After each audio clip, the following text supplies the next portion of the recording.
오늘 8월 25일 수요예배 나오신 우리 성도님들을 환영합니다. 또 축복합니다. 말씀 나누기 전에 우리 공동기도 제목으로 기도하는 시간 갖도록 하겠습니다. 기도하시겠습니다. 홍석화 집사의 암을 치료해 주십시오. 배옥준 집사의 뇌졸중을 치료해 주십시오. 언해가 회복되고 오른쪽 팔다리에 힘이 생겨나도록 해 주십시오. 곽한나 집사의 허리를 치료해 주십시오. 고나다 집사가 다시 걷도록 해 주십시오. 오기선 어린이가 회복이 잘 되게 해 주십시오. 이승학 성도의 뇌종양 치료가 잘 되게 해 주십시오.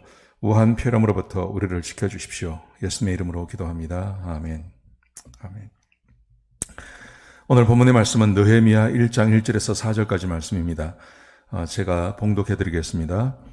하가레의 아들 느헤미야의 말이라. 아닥사스다 왕 제 20년 기슬루월에 내가 수상궁에 있는데 내 형제들 가운데 하나인 하나니가 두어 사람과 함께 유다에서 내게 이르렀기로 내가 그 사로잡힘을 면하고 남아있는 유다와 예루살렘 사람들의 형편을 물은즉 그들이 내게 이르되 사로잡힘을 면하고 남아있는 자들이 그 지방 거기에서 큰 환난을 당하고 능욕을 받으며 예루살렘 성은 허물어지고 성문들은 불탔다 하는지라. 내가 이 말을 듣고 앉아서 울고 수일 동안 슬퍼하며 하늘의 하나님 앞에 금식하며 기도하여 아멘. 네, 오늘 차이리 전사님 나오셔서 오늘 마지막으로 느헤미야의 말씀을 가지고 우리에게 말씀을 전해 주시겠습니다. 큰 은혜 받으시기 바랍니다. 지난 한 주간 안녕하셨습니까? 오늘은 지혜에 대해서 살펴보는 마지막 주입니다. 지난 3주 동안 잠언, 전도서, 욥기를 통해 지혜에 대해서 살펴보았습니다. 세 책 모두 지혜는 하나님을 경외하는 것이라 하였습니다.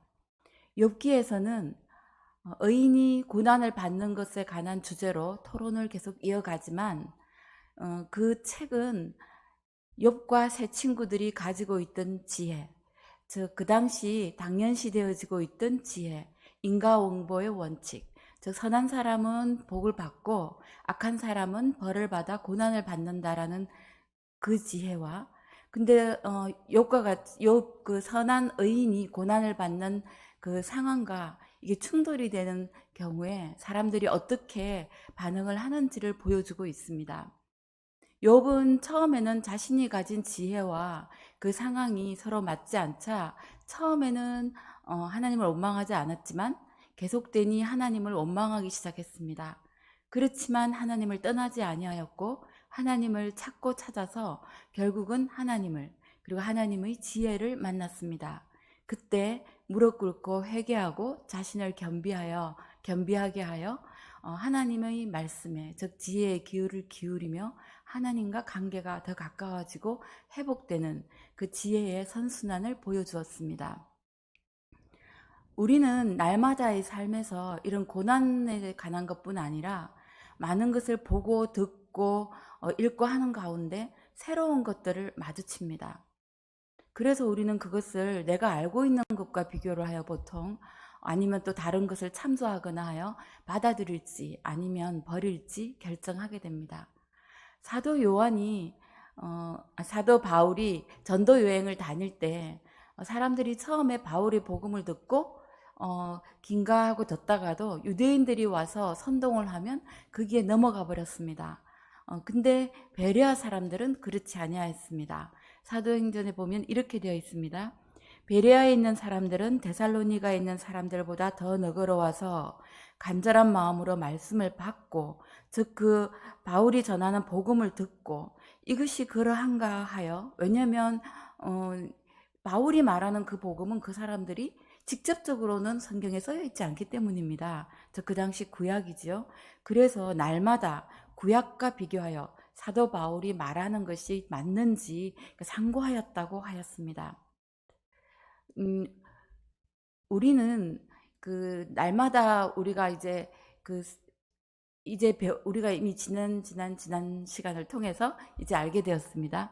일상의 삶을 헤쳐나가는 지혜조차도 하나님 경외하는 것과 밀접한 관련이 있다는 것을 우리가 알게 되었습니다.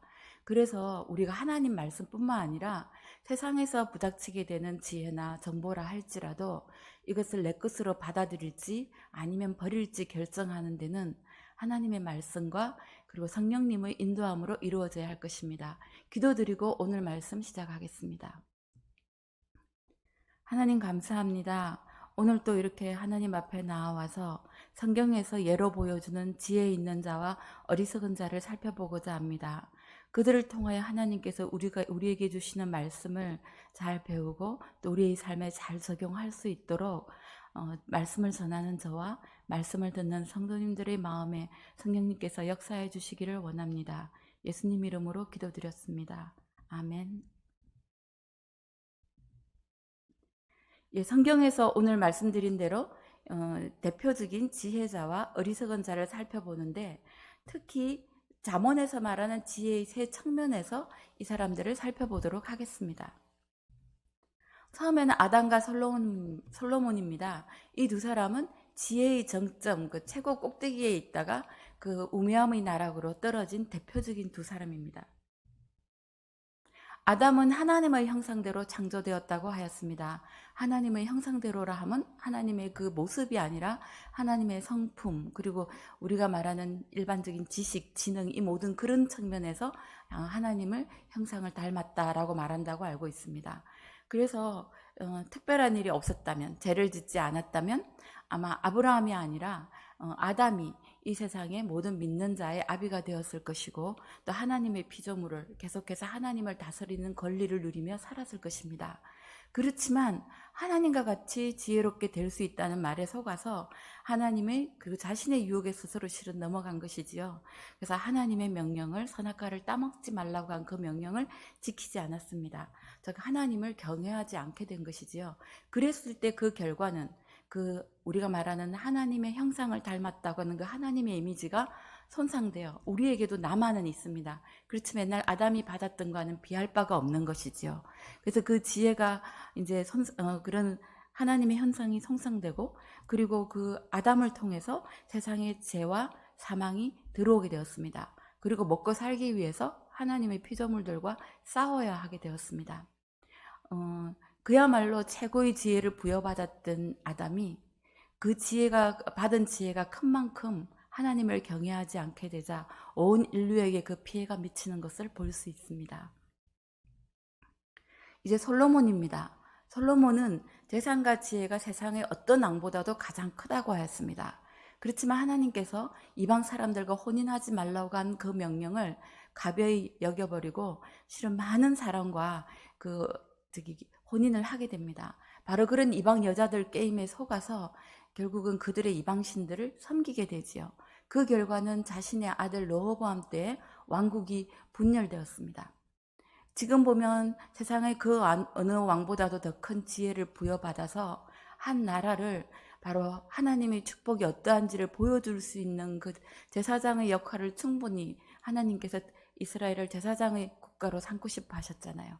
바로 그와 같은 그렇게 할 수 있었던 역할에서 바로 나라가 분열되고 북이스라엘에서는 한 명도 선한 왕이 나오지 않아 유다보다도 100년이나 먼저 멸망하게 되는 큰 피해를 자신의 백성들에게, 미래의 백성들에게 이제 끼치게 되었습니다. 이처럼 하나님으로부터 놀라운 지혜를 받은 그런 아담과 솔로몬은 그 자신들이 하나님을 경외하지 않게 되었을 때 그 큰 피해가 얼마나 막대한지 우리가 살펴볼 수 있었습니다. 이제는 지혜의 귀감이 되는 요셉과 그리고 오늘은 느헤미야, 이 두 사람에 대해서 살펴보겠습니다.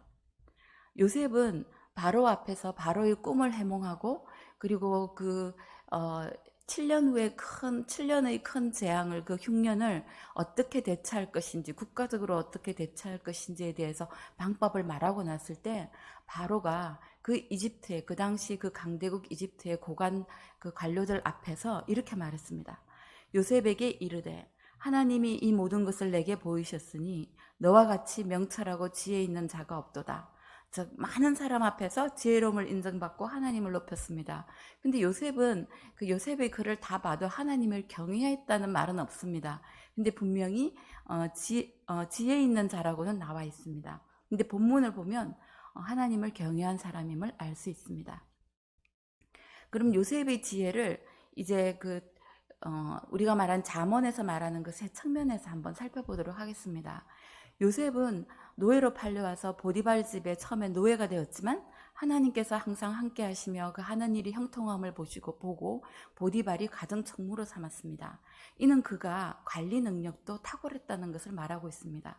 또한 옥으로 보내졌을 때도 그 간수장이 옥중 제수를 맡기고 재반 업무를 맡겼다고 되어 있습니다. 이것만 보아도 요셉이 일반적인 그런 관리 행정 능력이 탁월했음을 알 수 있습니다. 이에 그치지 않고 그는 옥중 제수의 얼굴색을 살폈습니다. 주어진 일만 한 것이 아니라 필요한 것이 무엇이 있을까 하고 살펴본 것입니다. 그래서 떡 굽는 간은장과 술 맡은 간은장의 그 기색이 나쁜 것을 보고 무슨 일인지를 알아보고 그 꿈을 해석할 수 있는 기회를 가지게 된 것입니다. 또한 그가 바로 앞에 나아갈 때 수염을 깎고 옷을 갈아입고 바로 앞에 섰다고 되어 있습니다. 노예가 이렇게 보통 왕 앞에 나간다 그러면 정신없이 나아갔을 텐데 수염을 깎고 옷을 갈아입은 것을 봅니다.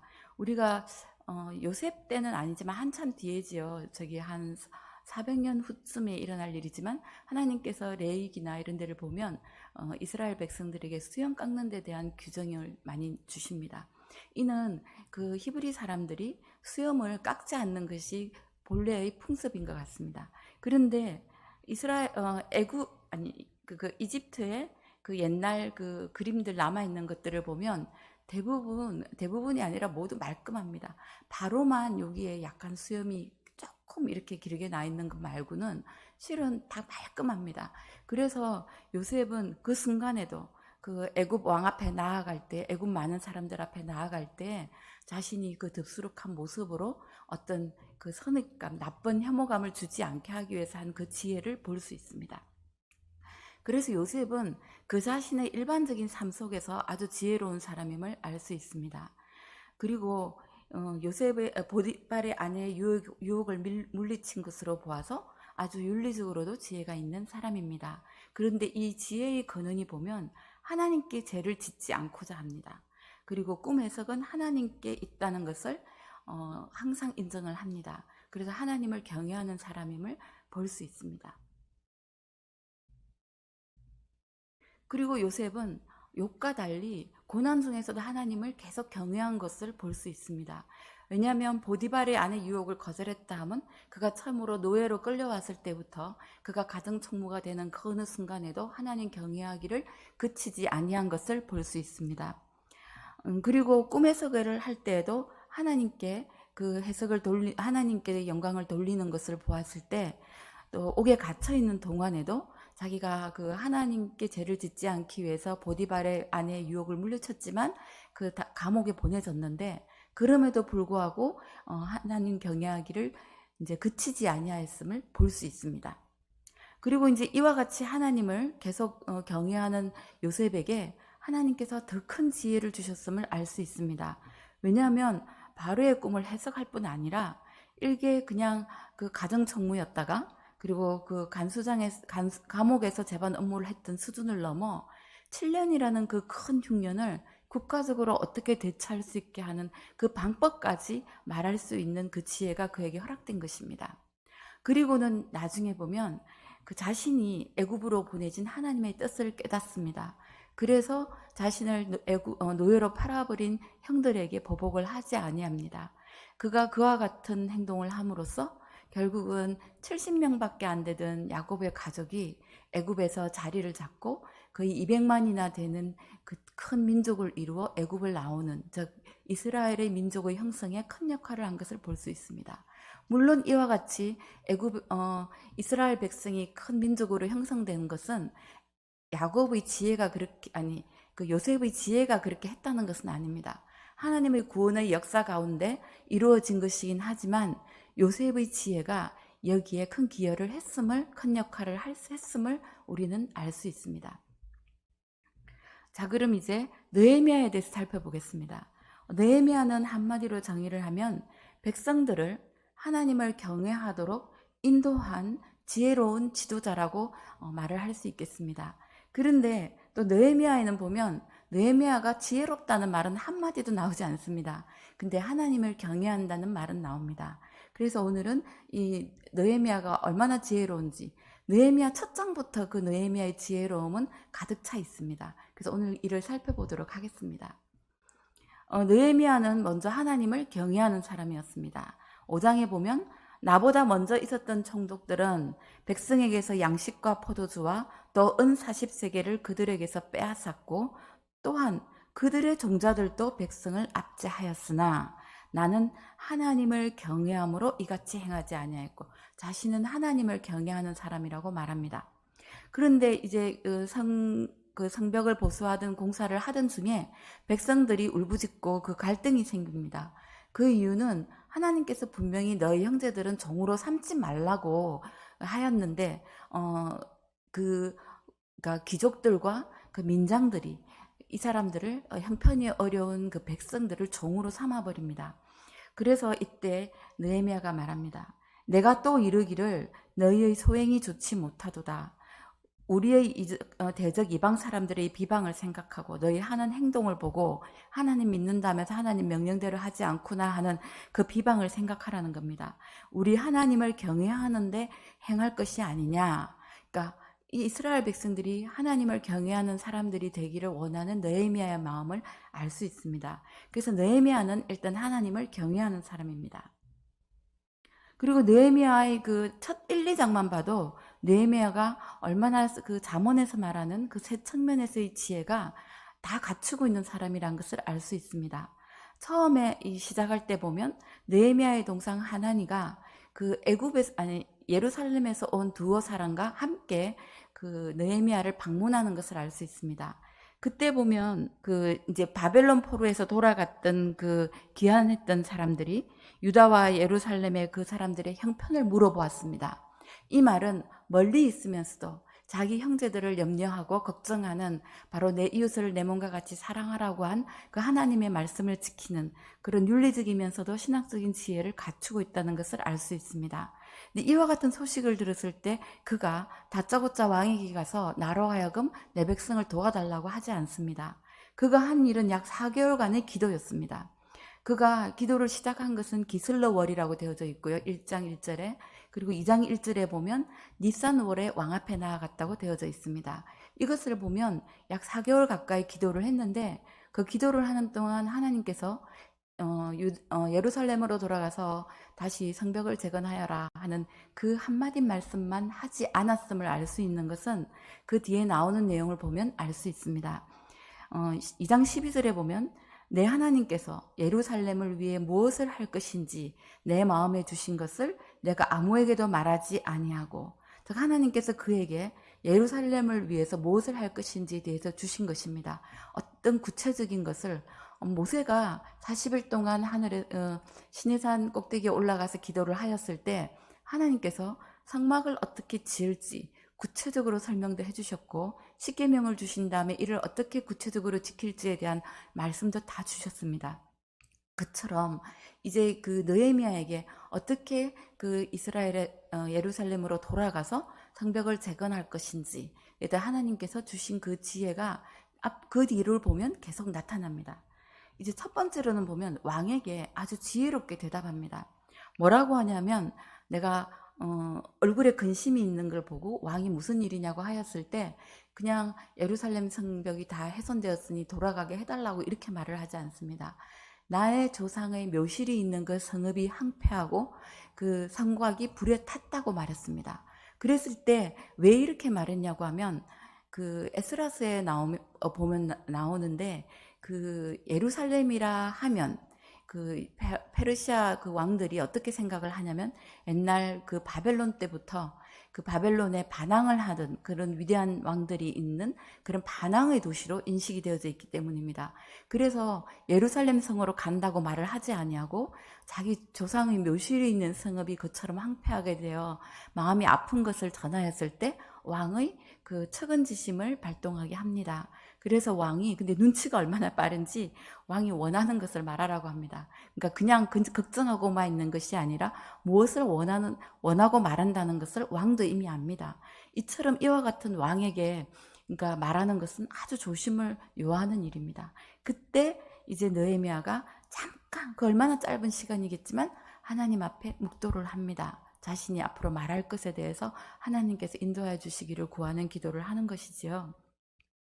그래서 이것을 보면 느헤미야는 잠언에서 표현하는 그런 윤리적이며 일반 실용적이며 그리고 그 신학적인 그 지혜 모두 다를 갖춘 사람을 알 수 있습니다.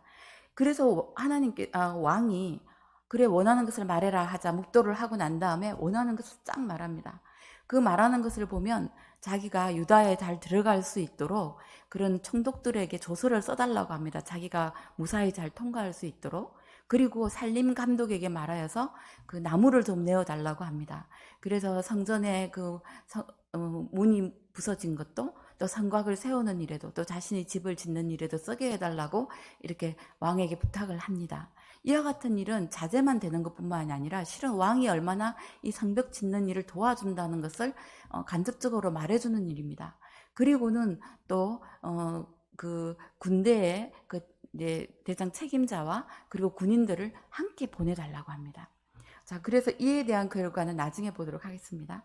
이처럼 하나님 자기가 필요한 것들을 딱 말할 수 있는 것은 이렇게 그냥 아무 대책 없이 간 것이 아닙니다. 이 모든 것이 하나님께서 그에게 본래도 느헤미야가 지혜로운 사람이었을 것입니다. 왜냐하면 느헤미야는 그 왕의 포도주를 따르는 사람이었습니다. 그 당시 그 페르시아에 있는 왕들이 항상 독살의 위험에 있었기 때문에 그 술 따르는 사람이라 하면 지혜도 있고 능력도 있을 뿐만 아니라 왕의 신뢰를 받는 아주 그런 귀한 사람이었습니다. 이와 같은 그 느헤미야에게 더 많은 지혜를 부어넣어 주셔서 52일 만에 그 성벽을 완성하게 되는 거죠. 그래서 도착을 하면 바로 이렇게 사람들에게 내가 무엇을 할 것이다 얘기하지 아니하고 밤에 조용히 그 성을 둘러봅니다. 둘러보고 나서 사람들을 모아놓고 자신이 할 일을 이야기합니다. 그때 성을 짓자는 것만 말한 것이 아니라 어떻게 짓자는 방법도 분명히 제시를 하였을 것입니다. 이와 같이 그리고 또 외부에서 그 도비아를 비롯한 그 일당들이 계속 방해를 하고 공격의 위험에 처했을 때도 어떻게 대처할 것인지의 위기에 대처에 강한 능력도 보여줍니다. 그래서 이와 같이 느헤미야는 아주 실용적이면서도 그런 잠언에서 말하는 실용적인 측면의 그런 지혜들을 다 갖추고 있습니다. 또한 그 총독인데 일을 하자 하고 이렇게 그냥 명령만 내리는 것이 아니라 그 사람들에게 이 예루살렘이 수치를 당했으니 우리 더 이상 수치를 당하지 말자. 그들의 마음을 자극도 합니다. 그리고 하나님께서 자신이 여기까지 오도록 어떻게 도와주셨는지 하나님의 손에 대해서 얘기를 합니다. 그리고는 앞에 말씀드린 것 같이 페르시아 왕이 얼마나 이 성벽 짓는 일을 도와주는지도 얘기합니다. 즉 지도자는 자신 그 하나님의 일을 함에 있어서도 그냥 이렇게 명령하고 나아가는 것이 아니라 그 자신의 백성들과 소통하며 그들을 격려하며 그들에게 영감을 불어넣으며 훈계까지 합니다. 이와 같이 이런 우리가 말하는 세상에 EQ가 높은 사람들이라고 하지요. 그리고 그런 EQ가 높은 지도자의 모습도 보여줍니다. 그리고 성벽 건설에 대한 외부 즉 도비아 일당들의 끊임없는 그 사람들의 그 어떤 방해가 있었고 내부에도 방해가 있었습니다. 사장에 보면 그 내부에서 밖에서 이렇게 이제 자꾸 방해를 하니까 이렇게 한탄을 합니다. 아직 날라야 할 흙은 많은데 우리는 힘이 다 빠졌다. 일하는 사람 기운도 다 빼는 거죠. 그렇게 내부에서 방해 공작도 있었고요. 그리고 또한 그 앞에 말씀드린 것처럼 귀족이나 민장들이 불쌍한 형편의 백성들을 노예로 사서 그 백성들 간에 갈등이 일어났었습니다. 그때 다 이 문제를 느헤미야가 해결을 하지요. 그래서 이와 같이 그리고 또 도비아는 보면 그 뒤에 내용을 보면 제사장들이 이런 도비아 일당들과 그 제사장과 귀족들이 밀접한 관계가 있는 것을 알 수 있습니다. 그렇지만 이와 같은 내부 외부의 갈등을 다 물리친 정말 지혜가 있는 사람임을 1장 2절까지만 보아도 충분히 알 수 있고 그 뒤의 내용을 통해서도 확인을 할 수가 있습니다. 그런데 이 중요한 것은 느헤미야는 분명히 개인적으로 지혜가 있는 사람이었습니다. 이 지혜가 있는 사람이 이제 하나님의 이제 사명을 받고 더 지혜롭게 되어졌을 때 바로 성벽 공사 전에는 완료되기 전에는 온 그 귀족들이 그리고 민장들이 형제들을 노예를 삼으며 하나님을 경외하지 않던 삶을 살던 사람들이 성벽이 공사가 완료된 후에 변하는 모습을 상세히 보여주고 있습니다. 8장 1절에 보면 먼저 이스라엘 백성들이 자원에서 율법책 읽어달라고 에스라에게 청합니다. 그래서 에스라가 백성들을 모아놓고 율법책을 읽고 또 거기에 곳곳에서 그 레위 사람들이 서서 그리고 율법책을 해석해 줍니다. 그랬을 때에 그 백성들이 눈물을 흘립니다. 왜 흘렸을까요? 하나님 말씀대로 살지 않은 자신들의 모습과 그래서 벌을 받았던 자신들을 생각하며 울었을 것입니다. 그 다음에 일어나는 변화는 족장들과 바로 하나님을 경외하지 않고 백성들을 그 노예로 삼았던 족장들과 제사장들과 레위 사람들이 그리고 율법의 말씀을 밝히 알고자 하여 그냥 듣기만 하는 것이 아니라 밝히 알고자 하여 에스라의 주변으로 모여듭니다. 그래서 그 에스라하고 다시 또 이렇게 율법을 읽어주고 설명을 해주고 이제 그렇게 되자 이 백성들이 모두 다 자신과 그리고 조상들의 죄를 자복하여 회개하였습니다. 그리고 나서는 이 사람들이 이제 하나님의 백성으로 살겠다고 하며 하나님과 언약을 맺게 됩니다. 즉, 이 느헤미야가 자신의 일을 지혜롭게 신실하게 감당함으로써 바로 이와 같이 자신만 지혜로운 것뿐만 아니라 자신이 더 지혜롭고 놀라운 일을 감당한 것뿐만 아니라 그 하나님을 경외하지 않던 백성들을 하나님을 경외하는 이 개인 수준의 지혜가 전체 수준의 지혜로 발전하는 것을 보여줍니다. 그래서 요셉과 느헤미야서가 공통적으로 보여주는 것은 하나님 경외는 지혜의 근본이라는 것입니다. 그리고 지혜로운 사람은 더 지혜롭게 된다는 것입니다. 그리고 지혜는 자신을 사랑하는 사람을 사랑하고 그리고 자신을 계속 찾는 사람을 찾는다고 그 사람들에게 만나게 된다는 것을 보여줍니다. 그리고 지혜로운 지도자는 자기 자신의 개인 수준의 지혜를 전체의 지혜로 발전시킬 수 있다는 것을 보여줍니다. 그런데 이 사람들이 무슨 큰 일을 부닥쳤을 때 갑자기 하나님 앞에 달려간 것이 아닙니다. 자신의 매일의 삶에서 지속적으로 하나님과 바른 관계를 가지고 자신들이 자신이 해야 될 일을 충실히 하며 그리고 주변 사람들을 챙기며 그렇게 살아갔을 때 그곳에서 지혜를 발휘하였을 때 일어난 일임을 볼 수 있습니다. 우리는 규모가 좀 다 다르겠지만 우리는 교회에서든지 아니면 어떤 가정에서든지 직장에서든지 사회의 다른 모임에서든지 우리는 지도자의 역할을 팀 리더의 역할을 합니다. 간단히 보면 꼬마들도 보면 이렇게 몰려서 다니면서 거기에는 리더 역할을 하는 아이들이 있습니다. 그래서 그 아이가 보통 착하면 아이들이 착하게 놀고 그 리더 역할을 하는 아이도 이렇게 착하지 않으면 아이들도 그렇게 선하지 않게 행동하는 것도 충분히 볼 수 있습니다. 이처럼 우리는 그래서 크고 작건 우리는 이렇게 교회에서도 보면 목장님들 그리고 성가대 리더들 신방팀 리더 여러 형태로 리더들이 있습니다. 그런데 지금은 코로나로 이렇게 어렵다는 것을 압니다. 이렇게 전 단체 활동을 하기가 어렵지만 그 가운데서도 맡겨진 일들을 지혜롭게 넉넉히 잘 감당하는 여러분들이 되시기를 기도하겠습니다. 감사합니다. 기도드리겠습니다. 하나님 감사합니다. 오늘은 성경에서 나오는 지혜로운 사람들과 어리석은 사람들의 예를 보면서 아무리 큰 지혜를 주었어도 하나님께 받았어도 하나님을 경외하지 않게 살면 이 세상에 큰 피해를 미치는 것과 그리고 자신이 삶에서 열심히 하나님을 경외하며 지혜롭게 살아갈 때 더 지혜로워지며 자신도 모르는 사이에 하나님의 큰 일을 하는 것을 볼 수 있습니다.